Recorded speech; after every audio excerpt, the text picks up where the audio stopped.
Hello guys, এখন আমার ছোট মাসি কি বানাচ্ছে এটা বলো একটু সবাইকে। না এটা ডিম মনে হচ্ছে না, কি হচ্ছে বলো এটা।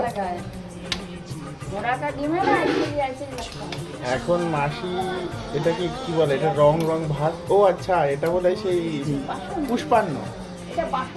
পুষ্পান্ন না, আমি বলেই দিই এটা কি। এটা হচ্ছে বাসন্তী পোলাও, যেটা খুব সুন্দর ফ্লেভার। Wow, just amazing. ভালো হবে তো এই পোলাওটা, ভালো হবে তো? তুমি তো বানাচ্ছ, যদি ভালো না হয় দেখুন কিন্তু, তাহলে কিন্তু দর্শক ক্ষমা করবে না আপনাকে। পোলাও যদি টেস্ট না হয়, কি সুন্দর গন্ধ বেরোচ্ছে, দর্শক আমায় কিছু দেবে না। কি সুন্দর গন্ধ বেরোচ্ছে গোবিন্দভোগ চালের পোলাও। ওয়াও।